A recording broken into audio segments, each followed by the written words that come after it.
Ya, saya tanya sebagai orang yang sering berdiskusi dengan Pak Prabowo bagaimana tuh? Kok dulu Kelihatannya. begitu? Iya. Gitu. Pak Prabowo ingin mengadres tuntutan publik itu, tapi addressnya juga ngaco karena ngangkat Kodari. Jadi Kodari ini, iya jadi duri dalam daging juga, bukan pada Prabowo, pada masyarakat sipil. Apanya yang di Kodari yang Anda? Ya Kodari mengusulkan 3 periode. 3 periode, betul. Artinya Prabowo pakai Kodari supaya dia 3 periode juga. I Kan see. begitu persepsinya kan.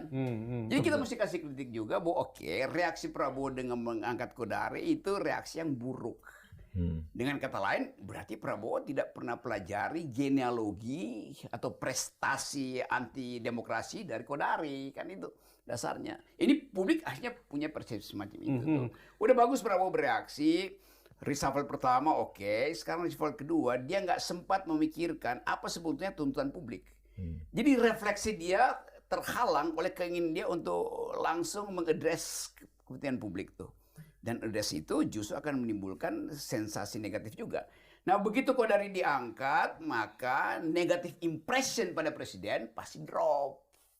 Loh Kodari itu, KSP itu orang kedua loh. Di Amerika itu kepala staf presiden orang kedua loh tuh. Ya. Nah sekarang pertanyaannya, betul. ya kenapa seseorang yang anti demokrasi memanipulasi konstitusi dengan 3 periode berdasarkan survei semata-mata atau big data kata Pak Luhut diangkat jadi KSP.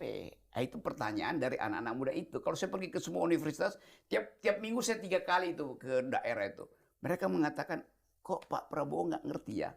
Bahwa demokrasi itu artinya menyelamatkan ide awal konstitusi. Sementara Kodari itu menghalangi ide awal itu dengan mengusulkan Pak Jokowi sebagai 3 periode. Ini catatan negatif. Iya. Saya jarang menyaksikan Bung Rocky mengkritik keras Pak Prabowo, Pak. Kali ini ternyata di unsur Kodarinya itu jadi. Karena itu problem serius. Yes, gitu ya. serius betul. Iya.